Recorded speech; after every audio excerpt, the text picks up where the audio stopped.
Hey everyone, welcome back to the channel. In this video, I'm gonna walk you through a full practical guide on n8n. From zero to building real automations you can actually use in your business or sell them to others. My goal here isn't to oversell it, I'll just show you how it works, where it makes sense to use it, and how you can get it running in a way that's stable and easy to maintain. If you're new here, my name is Bogdan. I run an AI automation agency called Bosar Agency, where we mix tools like n8n with other no-code and custom-coded systems to build real workflows for B2B clients. A lot of what you'll see in this video comes directly from things we actually use in production. Now, let me walk you through what we are going to do in this video so you know what to expect. First, I'll start with the basics, what n8n actually is, how it thinks about workflows, and why some people prefer it over more, plug-and-play tools.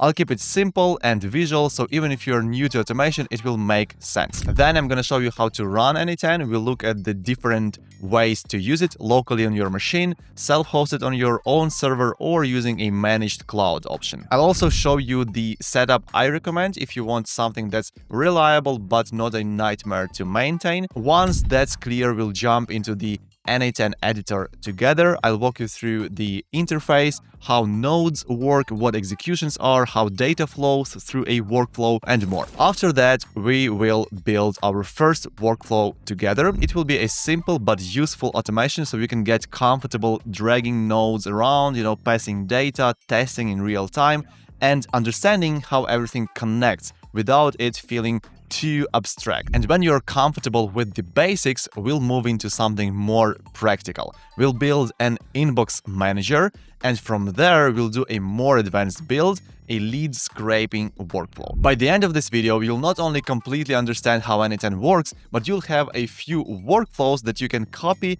modify, and turn into your own systems or even, client offers. Of course, I'll share all the templates for free in the video description, and you can download and import them to your workspace. All right, with that said, let's start from the beginning and talk about what n8n actually is. n8n is basically a visual way to build automations. You get a blank canvas, you'll drag little blocks onto it, they are called nodes. And each node does one job. Maybe it reads an email, calls an API, formats some data, or sends something back out. When you connect them, that chain becomes your workflow. You can trigger a workflow in a bunch of different ways. A new email comes in, a form gets submitted, a webhook fires, or you just run it on a schedule. And from there, you can connect it to pretty much anything, any app a business might use, like Notion, Google Sheets, Slack, your database, some kind of external APIs, whatever you use. And if you ever need something custom, you can drop in a bit of code and keep going. So, what I like about n8n is that it doesn't fight you. Some automation tools are great until you try to do anything slightly complex, like loops, branching logic, handling lists, dealing with structured data, and then it turns into a mess of workarounds. n8n treats all of that as normal. It's flexible in the way that you actually want an automation tool to be. And since it's open source, you can run it however you prefer, on your laptop, on your own server, or in the cloud. No weird limits, no features locked behind some kind of enterprise plans. You control the environment it runs in. So the natural question is, how do you actually run n8n? Let me break it down quickly. The first option is n8n Cloud. This is the easiest option. If you don't want to think about infrastructure at all, you sign up, log in, and start building. The n8n team handles uptime, updates, scaling, pretty much everything. The downside is that once you start running real automations, the pricing can get expensive, pretty quickly.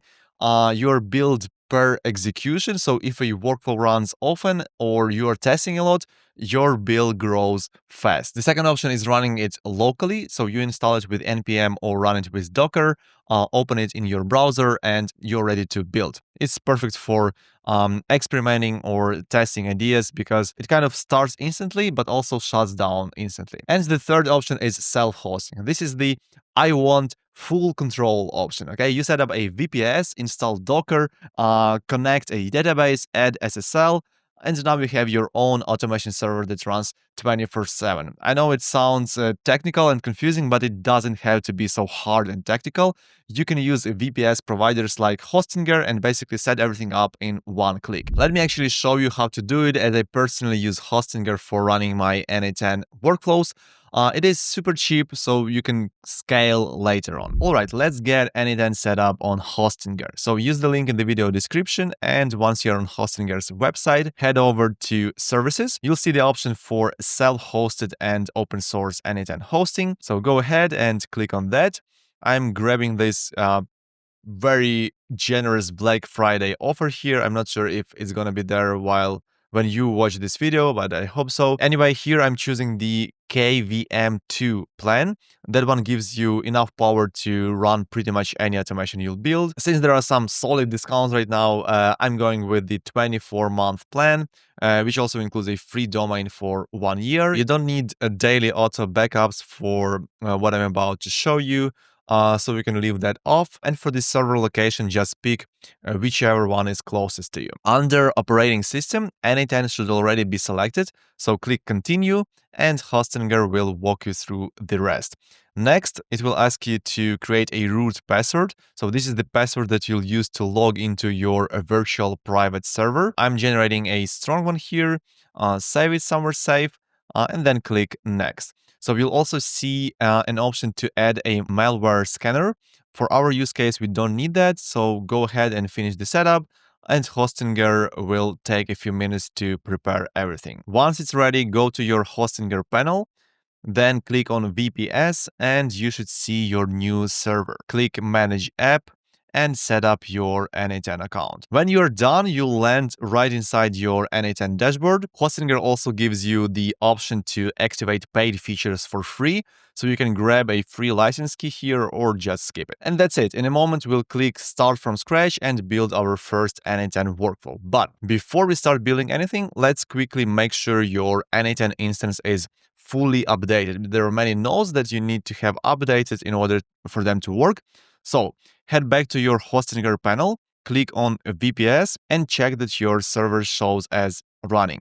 If it doesn't, just check your email. You probably just need to verify your Hostinger account. Once it's running, open the VPS details, and in the top right corner, you'll see a terminal button. Click that. Don't worry, we are only typing like 3 quick commands, nothing complicated. So first, we want to pull the latest version of the n8n Docker image. So in the terminal, type docker compose pull. Okay, press enter. And when that finishes, we'll stop and remove the old version. So type docker compose down. Again, press enter. And finally, we'll start everything back up in the background with the updated container. So type docker compose up d. And just like that, your n8n environment is now fully updated and ready to go. Now that you've got n8n up and running on your server, let's take a quick look at how this thing actually works behind the scenes. So at its core, n8n is all about automation, taking all of those little tasks, repetitive tasks that you normally do by hand, and turning them into clear steps that run automatically. But what makes n8n so useful is that it's visual. You can literally see your logic flowing from one step to the next, which makes it way easier to understand what's going on. So everything you build in n8n happens through nodes. I already mentioned them. Each node is basically a small pre-built piece of logic, and you don't have to write it yourself, of course. You just drag it onto the canvas, connect it, and that's one step of your workflow. When you connect a bunch of nodes together, that chain becomes your workflow. So very straightforward. It's like building a flowchart, but this one actually runs and moves some data around. You can have different workflows for totally different tasks, right? One for emails, one for generating content, another for daily reports. Each workflow runs on its own and does exactly what you designed it to do. And yes, you can go beyond simple straight lines. Of course, you can branch, you can loop, merge, check conditions, pretty much all the logic you'd normally write in code, but here you do it visually. Okay, so let's talk about nodes for one more second because they are the building blocks of everything. Every step in your workflow is a node. For example, we have a webhook node, it waits for incoming data. A schedule node runs on a timer. A Slack node can send or read messages. A merge node combines different streams of data. A code node lets you write some JavaScript if you need full control. So you can create a code node and basically create any functionality that you want. And that's the flexibility you can achieve here. Every node has its job. Some fetch data, some format it, some, send it somewhere else, and some will complain if you left a comma in the wrong place. Anyway, these workflows, they of course don't run on their own. Something has to start them. And that's where trigger nodes come in. So whenever you create a brand new workflow, you'll see a button that says add first step. That's where you choose your trigger, right? So here are the common ones you'll see. We have manual trigger. You click a button, the workflow runs. Super useful for testing. We have app event. So it runs automatically when something happens in an app, like new Gmail message, new Airtable row appears, or some kind of actions inside an app. Schedule trigger, this one runs every day, every hour, midnight, whatever you want, whatever you set up. Then we have webhook trigger. This one starts the workflow when an HTTP request comes in. I have a separate video on HTTP requests and API connections. Check it out. Then we have form submission. This one starts when someone submits an n8n form. The next one is start with another workflow. It is great for splitting like big automations into smaller reusable ones. And chat message trigger. This one starts when a message comes in, perfect for AI chatbots, for example. So there are a lot of ways to start a workflow, but the idea is simple. Every automation starts with a trigger. Okay. Next, we have action nodes. So once that trigger fires, the action nodes take over.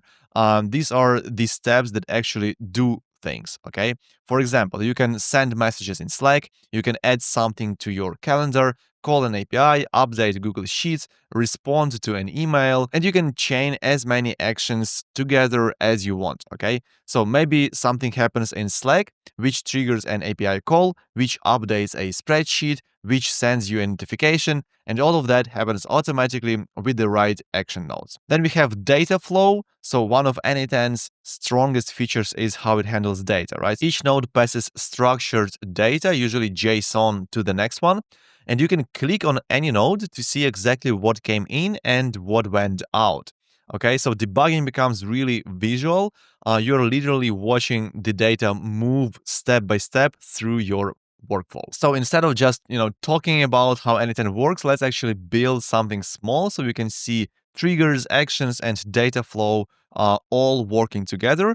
We're going to make a simple weather fetcher workflow. And to start, I'm clearing everything from the canvas here, so we have a blank workflow. Before we start adding nodes, let me quickly walk you through the interface that you're looking at on screen, because this is where you'll build every workflow you create, right? So this main area right here is your editor. This is where you'll drag nodes, connect them, move things around, and build the entire workflow visually. If you click the plus icon in the top right corner or just press tab, you'll open the nodes panel. So this is where all the nodes live: Gmail, Notion, Google Sheets, some HTTP request nodes, everything. These are again the building blocks of your automations. At the top middle, you've got the executions tab. This shows all your past workflow runs, the status, how long each run took, and the results. Super helpful when you are debugging or just checking what happened during an automation. Right next to it, there is the evaluations tab.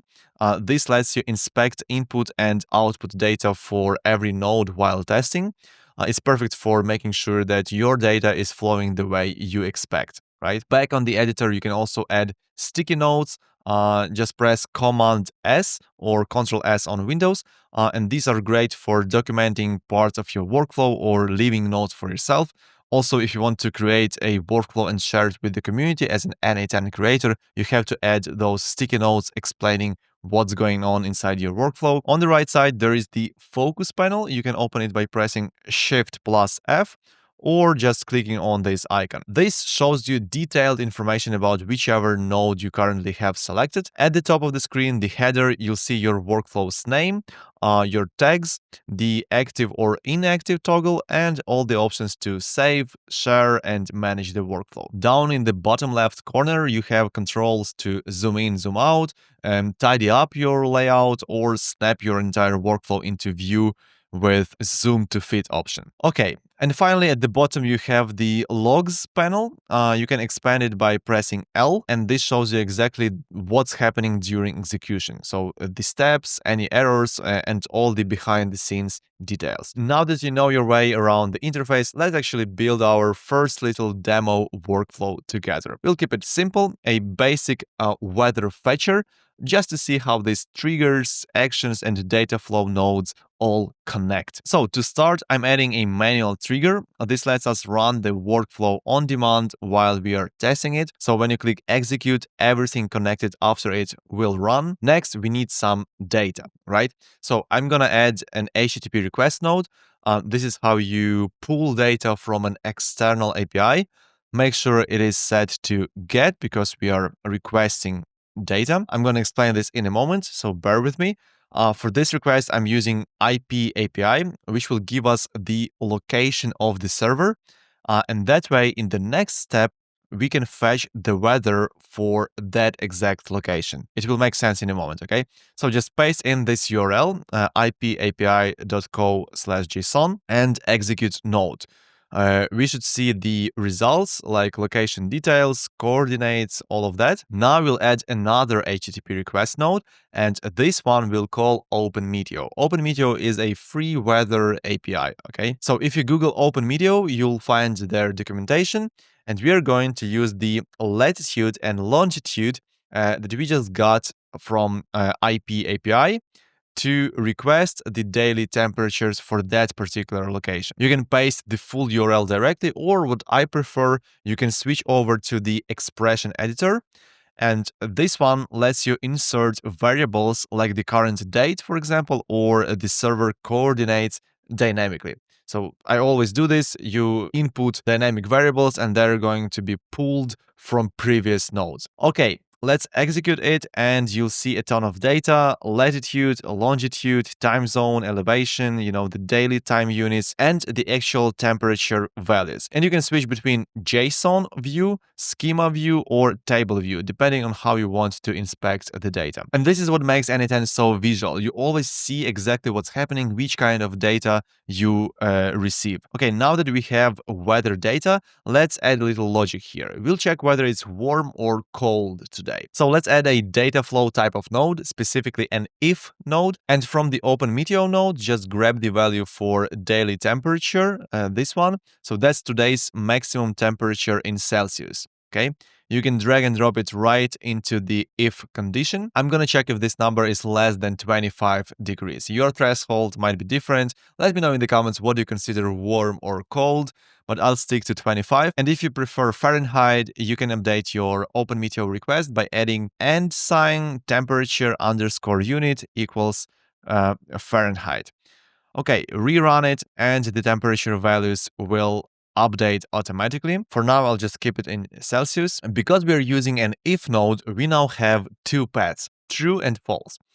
On the true side, meaning it's cooler than 25 degrees, search for a set or added fields node. Let's switch it to JSON mode. And here we'll create some fields we want to reuse later. So I'm adding high temperature, low temperature, weather code, and a short forecast message. For a cooler day, I'll add something like, it is cool or rainy today, bring a jacket. Okay, so this is basically our little weather summary. It could even be a part of some kind of Jarvis style morning routine if you wanted to automate it. Let's just execute the step and then manually stop the workflow since we haven't connected anything after it yet.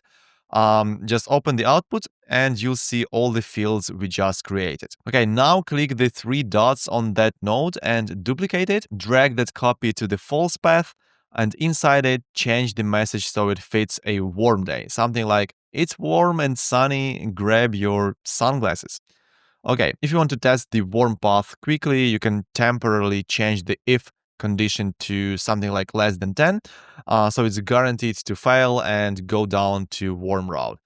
Okay, I'm also renaming the two nodes to cold and warm, just so it's easier to read. So try to keep the naming of the nodes clear and neat, because when you have a huge workflow, it's good to have all of them structured, all of the nodes.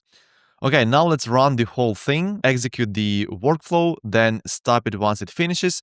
At the bottom, open your logs, and you'll see exactly what data each node received and produced. So again, super useful for debugging. And if you go to the executions tab, you'll see your past runs, timestamps, statuses, and even a full visual snapshot of the workflow during that execution. So pretty neat, right? I use it all the time, especially when it fails. You go back to the snapshot and you check where the error occurred. All right, so this workflow is already doing something useful, but let's take it a step further. What we want now is for n8n to email us the daily forecast automatically. So for example, every morning at 7 a.m. For that, we need to integrate Gmail, right? So before we jump into the setup, a quick note about integrations in n8n. What makes n8n so practical is that it connects pretty much anything you can usually use, like Google Sheets, again, Gmail, Slack, Airtable, Discord, whatever. The list is really huge. There are hundreds of connections, like pre-configured nodes, and each integration isn't just a single action. They usually come with a whole set of operations. For example, Google Sheets can add, can read, can update, delete, or filter rows. Slack can send messages, it can create channels, upload files, like the whole API usually. And if something is not pre-built, you can still use custom HTTP request node. So basically, if it's on the internet, n8n can talk to it. Okay, so let's wire this into Gmail. Back in the editor, add a new node and search for Gmail. Choose send a message. Once you add the Gmail node, we need to connect it to your actual Gmail account. In n8n, this happens through credentials. These are like secure connections that let your workflows talk to external apps without exposing your login details inside the workflow. And you just need to set it up once, and then you can reuse it across any workflow. To set it up, we need to create a credential. So head to console.cloud.google.com. This is basically Google Console. Inside Google Console, create a new project, or you can pick an existing one. If you're creating one, give it a name like n8n and confirm. When the project finishes creating, select it from the top dropdown and then search for Gmail API. Click it and enable this API. Once it's enabled, you'll land on the API page, and on the left, click OAuth consent screen, then click Get Started. Okay, fill out the form, app name, I'll call it n8n demo, user support email, just put your email. For user type, just choose external for now, and for contact info, add your email again. Okay, agree to the terms and finish. Next, we need to create the OAuth client. Set the application type to web application and name it something like n8n client. Now here's the important part. Google will ask for authorized JavaScript origins and authorized redirect URIs. Don't paste anything into JavaScript origins. Instead, go back to n8n, grab the OAuth redirect URL it gives you, and paste it under authorized redirect URIs. Okay, so now you can click create and Google will show you your client ID.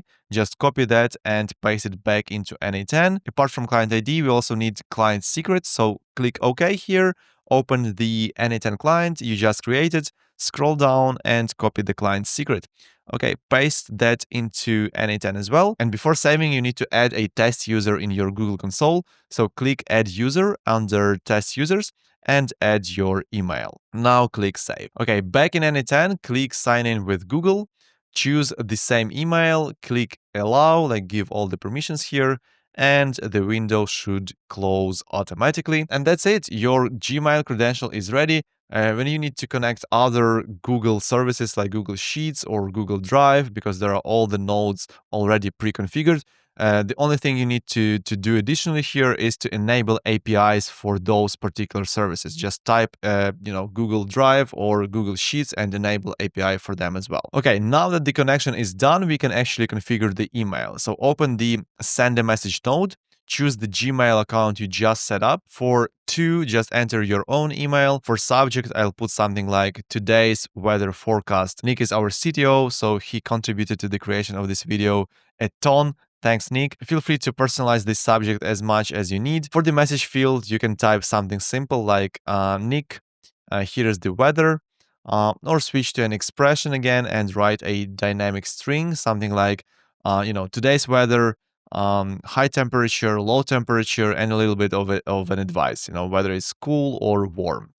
Right now it's static, so we'll make it dynamic in a moment, okay? Bear with me.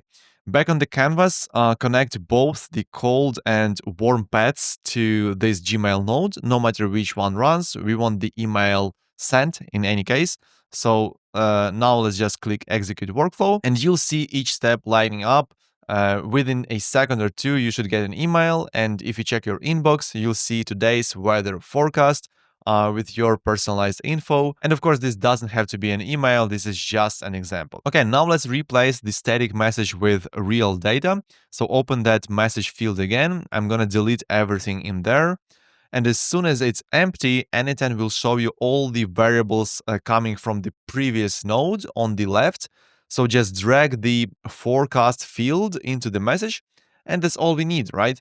So the only other thing I want to do is remove the automatic footer that n8n adds by default. And for that, I just click Add option, then choose Append n8n attribution and turn it off. Now let's rerun the workflow. Just recheck your email and you should see the actual forecast for your location. In my case, I think it pulled the weather for New York and it looks sunny and pretty warm. So that's it. Now let's automate the whole thing so you can get this every morning. Okay. Let's delete the manual trigger, add a schedule trigger, search for schedule or like scheduler. Let's set it to run every day at 7 a.m. No extra rules needed here. Let's go back to the canvas and connect the trigger to the workflow. Okay, click execute workflow, and you'll see the schedule node is now configured, and you can still test everything manually. And the last thing, we need to actually turn this workflow on. Don't forget to do this. So first you need to click save, then flip this toggle from inactive to active, and that's it. The workflow is now live. The schedule trigger will fire every morning at 7 a.m. and send you your weather update automatically. I don't know if it makes a lot of sense because you can check the weather on your phone every morning, so it's not maybe the most useful and practical automation out there. But while building it, we've covered a lot of stuff, so I'm happy we did that. It is a very simple automation and you built it. Hopefully it gave you an idea of all the possibilities that automations can do, but this one, again, was super easy. Just if this happens, do that. It's simple, it's logical, and it's kind of boringly predictable. But what if your automation could kind of think or, kind of reason? What if it could summarize, evaluate, or even draft replies instead of just following fixed steps? That's exactly what AI agents are built for. They bring intelligence and reasoning into your automation. I'm sure you are already aware of all the possibilities of AI agents, but here, think of an AI agents like intelligent workers inside your workflow. It takes input, thinks using a model, an LLM, and performs actions automatically, usually through APIs or connected apps. So it's not just AI replying to prompts. It's AI inside the workflow with memory, logic, and some kind of autonomy. An AI agent can read context from a database like Notion, Airtable, or Google Sheets. It can make decisions based on data or user input.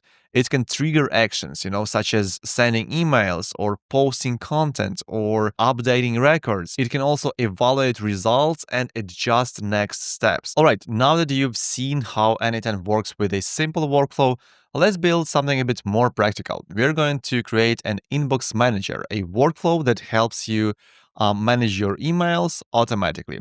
The idea is simple. Instead of you manually reading every email, deciding what it is, labeling it, and maybe replying, n8n will do most of that for you. It will read new messages as they come in. It will categorize and label them. It will help keep your inbox organized and even draft replies for you based on the email content. Okay, so You're basically building a personal assistant inside your inbox. And of course, this isn't just for your own use, it's something that you can package and offer as a service to clients as well. Now, let me walk you through what this inbox manager is going to do. Number one, it is going to auto categorize new emails. So every time a new email arrives, we'll run it through a classifier and decide what bucket it belongs to.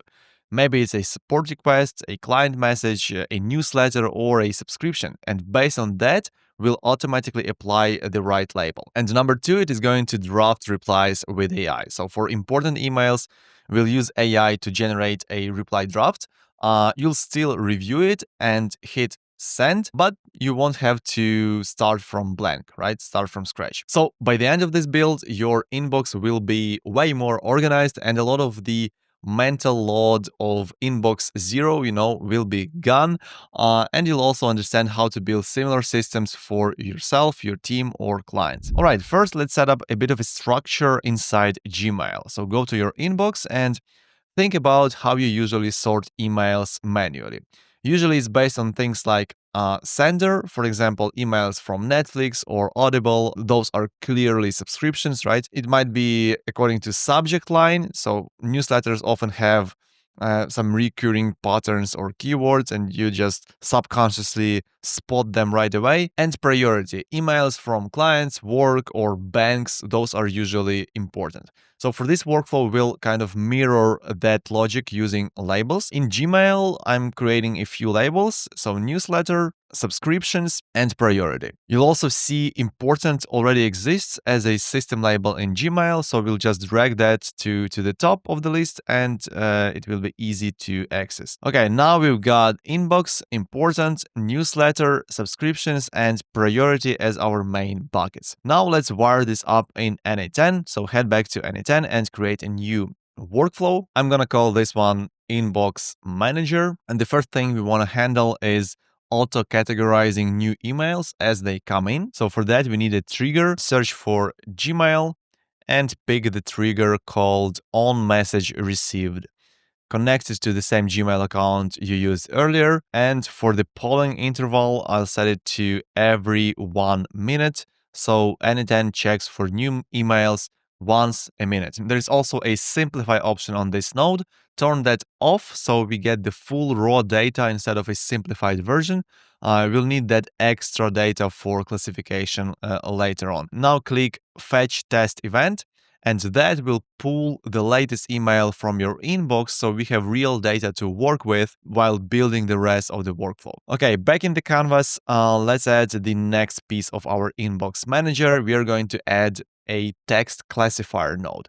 This node will decide how each email should be categorized based on the labels we created earlier. Inside the classifier, we need to feed it the information it uses to make decisions. So we'll pass in the subject, the email body, the sender's email, and the sender's name. In the text field, I'll start by typing subject and then open an expression using curly braces, search for subject, and you'll see it as json.subject. Just drag that in. Next line, email body. So again, open an expression and type JSON text. That gives us the plain text content of the email. And then we want sender's email, which comes from this variable JSON from value address. Okay, and sender name, JSON from value name. Okay, now we've given the classifier everything it needs to understand what the email is about. Obviously, all those variables will be pulled from our trigger node. Now we need to tell the classifier what categories exist. Remember the labels we created in Gmail? Now each one becomes a category here. For the priority category, I'm adding instructions like classify any message as priority when the sender's name or email matches things like the Hostinger team or any other important senders. Also, classify emails as priority when the subject contains the keyword both are priority. Well, this is not really serious. In your case, if you do it for production, make sure you put in more effort into this and try to describe the category more precisely. All right, for the newsletter category, classify emails from senders like Dribble, Daily Dev, Notion, and so on. and classify anything where the subject contains both our newsletter. Now take a moment and add your own categories, okay? Think about which emails annoy you, which ones you always delete, and which ones you always want to keep. Then create a new category name and explain how the classifier should treat it. This classifier node is basically the brain of your workflow. So instead of writing dozens of if nodes, like if sender is X, then label it Y. The AI model handles all of that context for you automatically using all the intelligence of that LLM that you want to connect. So you can be extremely specific like I'm doing, or you can be vague and let the model figure it out on its own. So to make this classifier work, we need an AI model, as I mentioned. So click the plus button on the text classifier node to add a model and choose Google Gemini chat model. We need a credential, so click new credential. Let's go to aistudio.google.com. And on the bottom left, click Get API Key, create a new API key. I'm naming mine n8n project, copy the key and go back to n8n. Paste it into the credential and click Save. So easy peasy. You can choose Gemini 2.5 Flash as the model, quick and cheap, and that's it. Your classifier is now using Gemini to understand and classify emails. So now back on the canvas, look at how clear this flow is visually, right? We have Gmail trigger, we have text classifier, then Gemini, and categories. Everything is now wired up to understand and sort incoming emails. Let's test this with a real email, shall we? Toggle the workflow to active so we can test with live data. And now I'll send myself an email with both our priority in the subject. I'm using the same both our email account that I connected earlier. So subject, this is urgent, both our priority. Message, both our agency is awesome. Okay, send it and you'll see it appear in your inbox. Now back in n8n, manually execute the workflow. That classifier node will run. It will then call Gemini, and once it finishes, you should see the success notification. You'll notice the priority branch lights up green. Open that branch, and you'll see your email, right? Subject, this is urgent, both are priority, and it is correctly classified as priority. Perfect. Now let's actually apply labels inside Gmail. So start with the priority path, add a new Gmail node, and search for the action add label to message. Okay, rename the node to priority. Under operation, add label is already selected. Good. Now choose the message ID. We get that from the classifier node, right? So then choose the label name. Select your priority label. Make sure this is the same Gmail account used in your credential and click execute step. So you'll see the priority label get added to that specific email. Back to the canvas, just duplicate this node.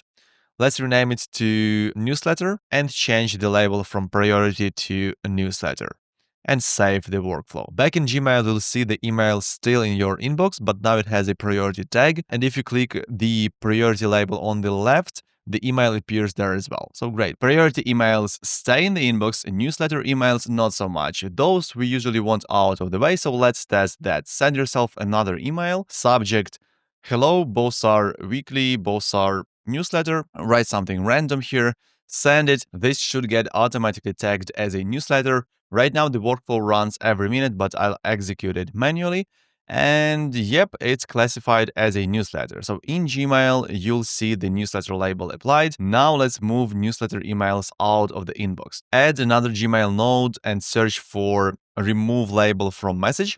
Before we continue and configure it, we need the message ID. Right now, the node isn't connected, so it doesn't have access to data. But in n8n, we have a great feature called pin data. So go to the Gmail trigger node and at the top, click pin data. This kind of freezes the sample email, so every node we test gets consistent data. Now connect the remove label nodes to the newsletter branch, open it, and because data is pinned, now you'll see the message ID available. So select the message ID and then choose the label to remove. And in our case, we are removing it from the inbox. So label to remove inbox, save and execute the workflow.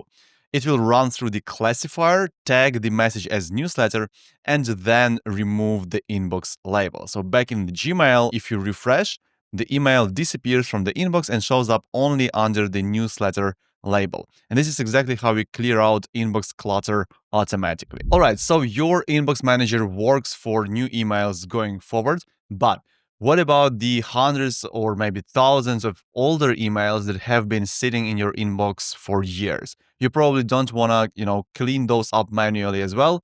And good news is we can automate that too. So before you do this next part, make sure your text classifier is dialed in. Spend some time refining the categories, tweaking your prompts, adding some rules, maybe even adding more labels. And the more accurate your classifier is right now, the better the results will be when we run it on older emails. And once you're happy with your categories, here's what we do next. On the canvas, highlight the entire workflow, like everything.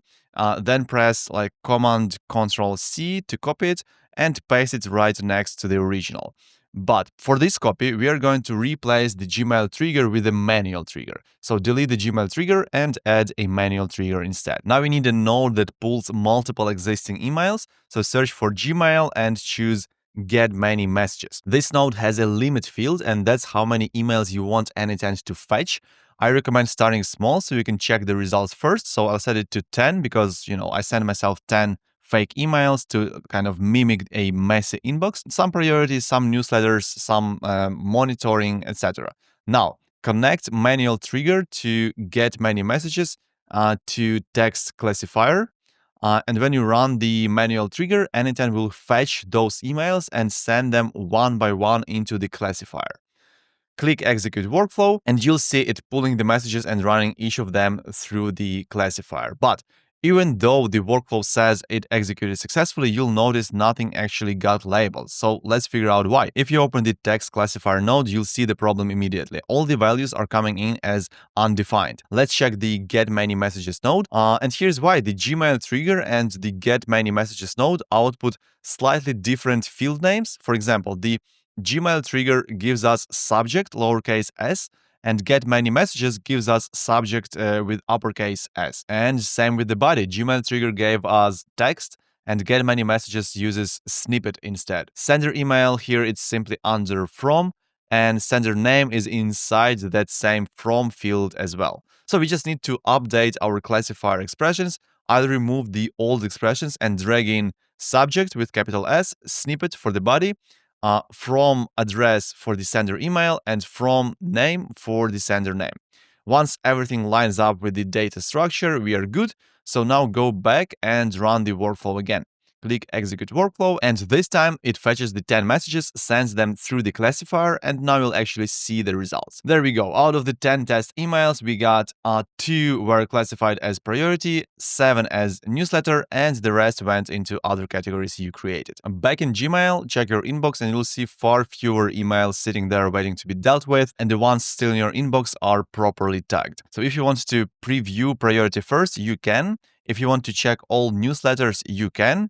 Everything is grouped nicely, so your inbox is already noticeably cleaner and easier to navigate. Now that the workflows are doing their job, let's clean up the canvas too. So n8n has a great feature called sticky notes. I've already mentioned them. This lets you visually group chunks of your workflow so you instantly know what each section is for. To add one, click the sticky note icon or press Shift S. Position it behind the first workflow, the one that handles new emails, resize it, change the color to something like blue, and double-click to add text. I'll write auto-categorize new emails. Description, assign labels to each email to categorize and keep the inbox organized. Now create another sticky note for the second workflow, the one that handles existing emails. Resize it as well, copy the text from the first sticky note, and just change the title to categorize existing emails. Same description is good here, and that's it. Save your workflow. Now let's handle the drafting of replies. So some messages don't need a response at all, but the ones that do, those are usually the ones that steal the most focus. So let's automate that too. We're going to build a little AI assistant inside the inbox that reads each priority email, decides if a reply is needed or not, and if it is, drafts that reply for you automatically. Then you can review it and just send out or not, up to you. Inside our inbox manager workflow, just look at the branch that handles priority emails. We are going to continue from there. Click the little plus button after the priority label and search for edit fields. That's the set node. This node lets us create and format the exact fields we want to pass into the AI. Think of it as, preparing the ingredients before the AI does its job. Open the Gmail triggers data and drag in thread ID, subject, text. This is the body of the email, and the sender. So for sender, open the from field, and from value address, drag the address into the set node, rename it to sender. Okay, now the edit fields node is outputting all the key pieces the AI will need, right? Next, click the plus button after the edit fields node and search for AI agent. Set the prompt source to define below and paste in the prompt. This is my prompt. Analyze the context of the message, then determine whether the message genuinely requires a reply. If it's just a newsletter, we don't need to reply. Do not create a draft for purely informational emails, updates, or messages that don't need a response. If a reply is needed, generate a clear, context-appropriate draft email and use the draft generator tool to create the email draft. Do not include AA message in the generated email draft. If no reply is needed, return no reply needed. Now, below that, add a system message. This tells the AI how to behave, not just what to do, right? We have user message and system message. So the system message will be, you are an AI assistant that helps draft professional and natural sounding replies to emails and message threads. Instructions: read the message or thread carefully, understand the sender's intent, tone, and context, create a well-written draft reply that matches the sender's tone, address all key points, etc. Okay, save that. Now connect the agent to a model. Search for Google Gemini chat model, select Gemini 2.5 Flash, and you should be good. Okay, the AI agent can use memory and it can use tools. Memory can be like a full database if you want, but here we'll just keep it simple. We'll set memory to define below and use the key JSON thread ID, and this ties the agent's memory to the thread it's replying within. Now add a tool. We'll use Gmail again. Search for the Gmail tool and rename it draft generator. Set resource to draft. And for subject, drag in json.subject into this expression field. Okay, set the email type to text. And for the message, click expression and paste from AI. This will be reply draft generated by AI agent. So this tells n8n to insert whatever drafts the AI generates.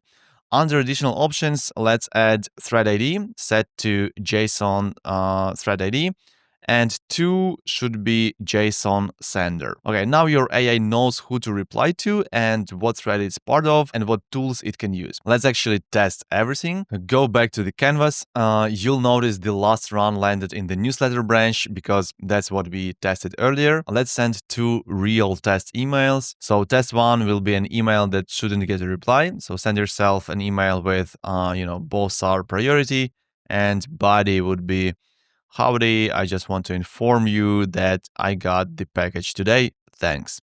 So that doesn't need a reply, right?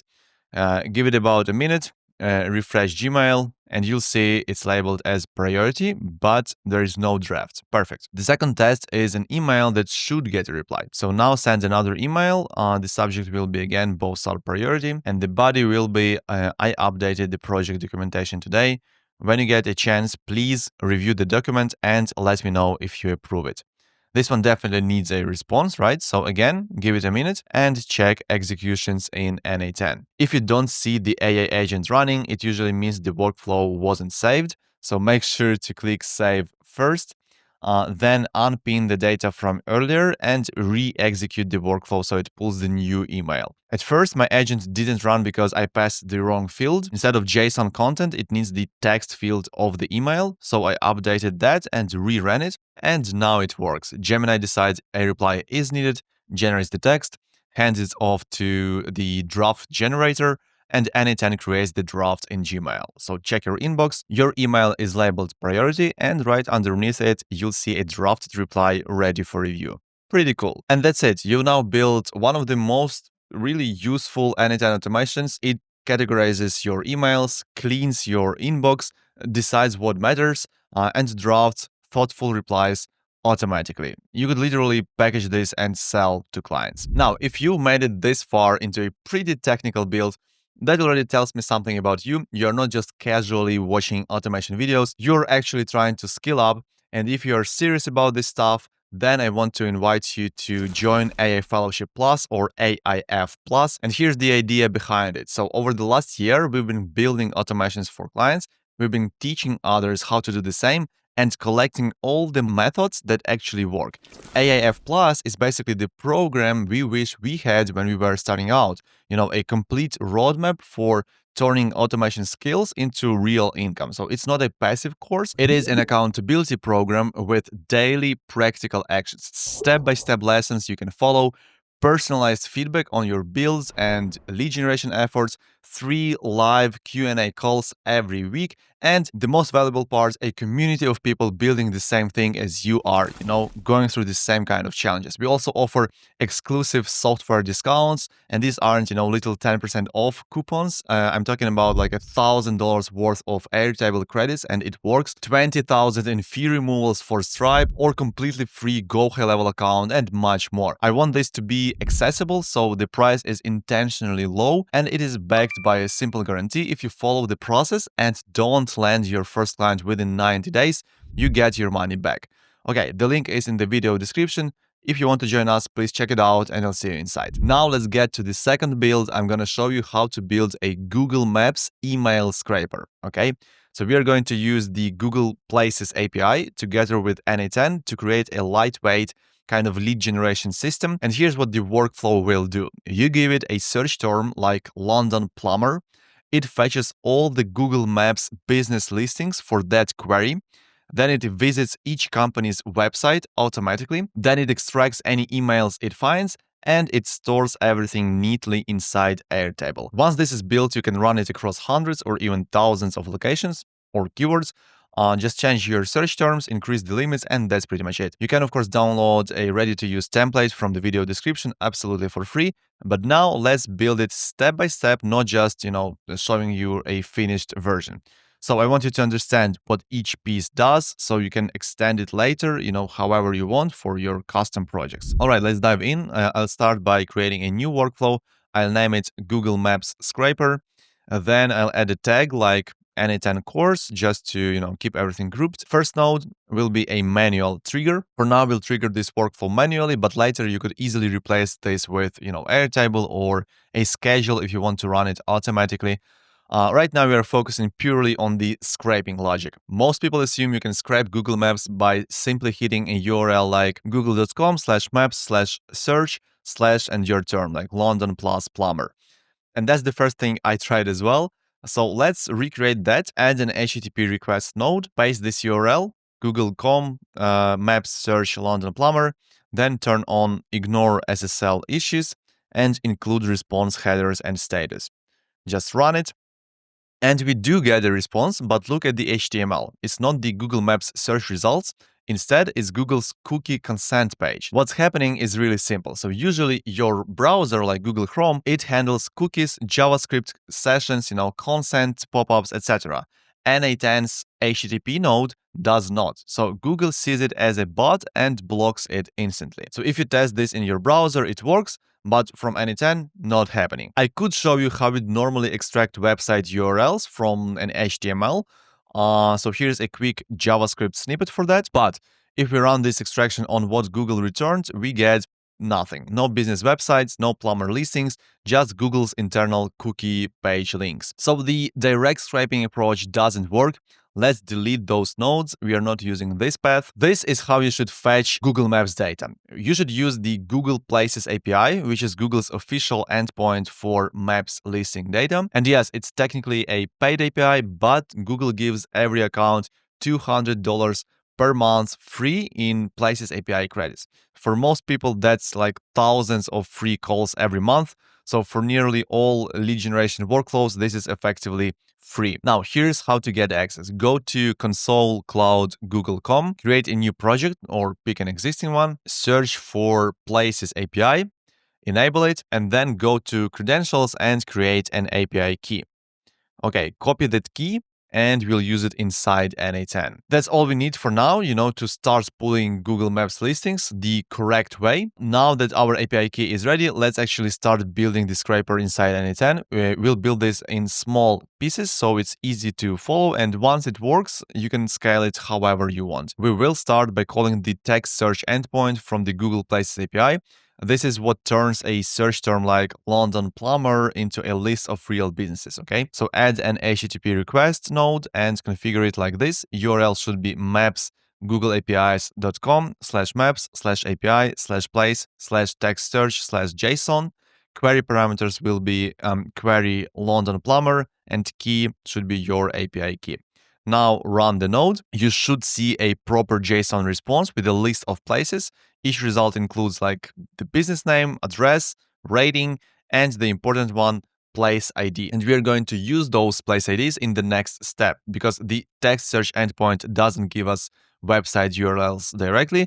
To get the website, we need to make a second API call for each business, and the place ID is the key here. So we need to identify those businesses. So let's extract those using a code node. Inside the code node, you can just use this code snippet, and let me quickly break it down. So input, it grabs data from the previous node. First selects the first item because n8n gives arrays by default. And JSON results, it gets us into the actual list of places. And then we map that list into a clean structure. So place ID plus name. And you don't need to be a JavaScript expert here. Honestly, I just asked ChatGPT to generate the snippet for me, and it usually does it well. But it is helpful to understand the pattern because you'll use it a lot in n8n. Okay, run the node and you'll get a clean list of place IDs ready for the next step. Now we want to fetch the website URL for each place. That info lives in the place details API. The second node is loop over items, and this will take each place from the code node and run them one by one. Inside the loop, we will add wait node and set this to 1 second. Google doesn't like when you hammer the endpoint too quickly, so this gives each request a little breathing room. Okay, and HTTP request node. Let's configure it with URL. Should be maps googleapis.com. Maps API place, details JSON, then query parameters, place ID, just drag the place ID from loop data, fields, website, and key, this should be your API key. Run the loop. You should see that for each iteration, Google returns the business details, including the website URL. This means the core pipeline is already working. We get search terms, then place IDs, then details, and then websites. Inside the loop, right after the place details HTTP request, let's extract the website URL from that API response. So add a code node and paste this code snippet. This kind of checks if a website exists. If it doesn't, we skip it. Now, once the loop finishes, let's add a filter node to the done output. And our goal is to remove any empty items. So we're going to add another node, remove duplicates, and this will clean up repeated websites. That's it. You should now have a clean list of unique business websites from the Google Maps results. Now we need to visit each website and scrape emails, right? Really important note here, you cannot scrape a bunch of websites in parallel. You will get blocked either by their server or by Cloudflare or, by your hosting provider. So we do this safely, one website at a time. Let's add a loop over items node. This will go through websites one by one. Now, inside the loop, we will add another wait node and we will set it to 1 second. Again, this is critical for avoiding IP blocks. And then we add HTTP request node. This is where we fetch the actual HTML and configure it like this. URL, just drag the website field into the URL. Under redirects, choose do not follow redirect. And under settings, turn on continue on error. So before this loop, add a limit node, set it to 3 for your first test and run it. Okay, you should see the HTML of each website coming back one at a time. Inside the same loop, add another code node right after the HTTP request. Let's add this snippet. And like I said before, I didn't write this regex myself. It was generated by ChatGPT. I just asked it for a solid email scraping regex, and this one works really well. Okay, run this on the first 3 websites. You probably won't see any emails. That's normal. Most homepages don't expose emails directly. So let's increase the limit node to 10 and run it again. Now you'll likely start seeing results like, info@mlaus.com or admin@bington.co.uk. And when I run this across around 50 Places API entries, I usually end up with 20 to 30 valid emails. And that's fantastic for lead generation, especially considering it's fully automated, right? Okay, once the loop finishes, again, using the done output, this branch will clean things up.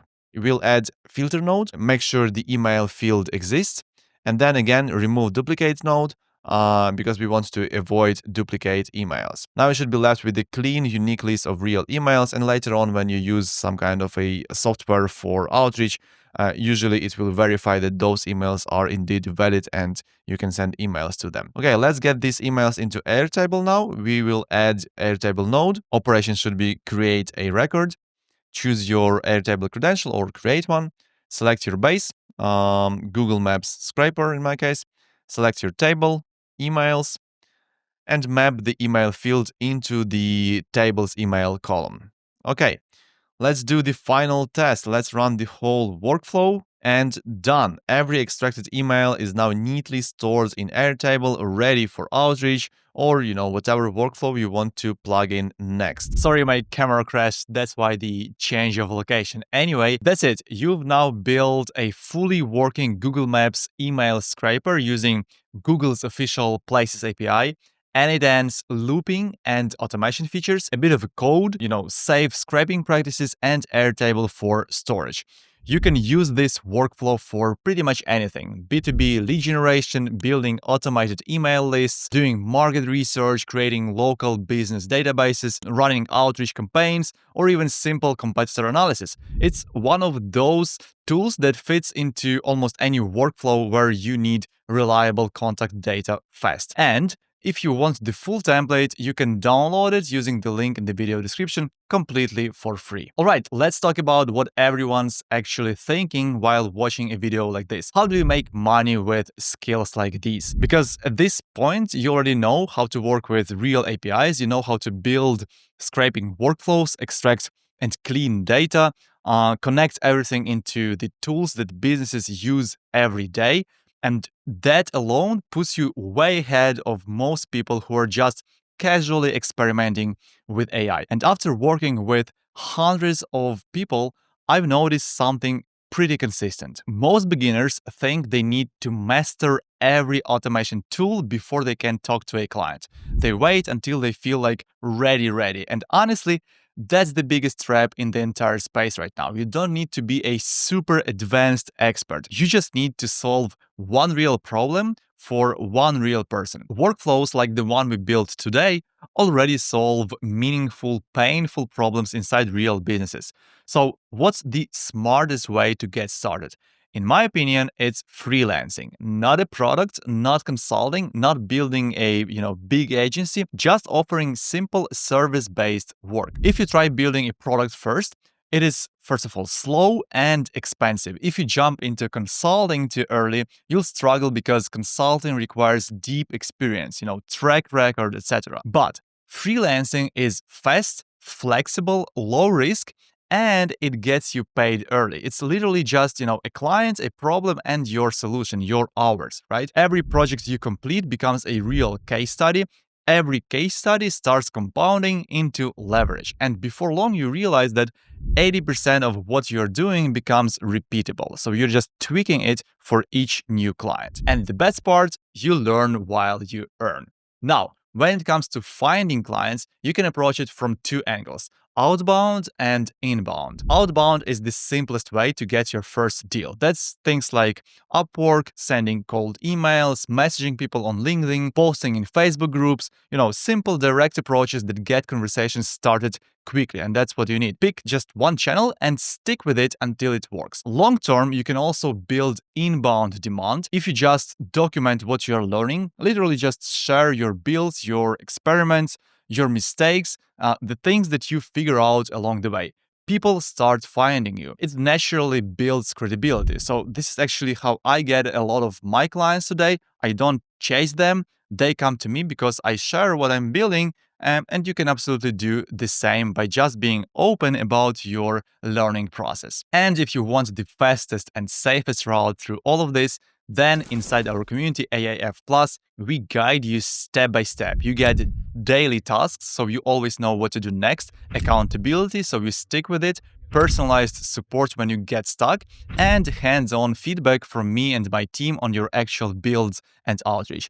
So also, if you close a client, if you close your first deal and you don't know how to finish the project, we help you with that too. So you're not doing this alone.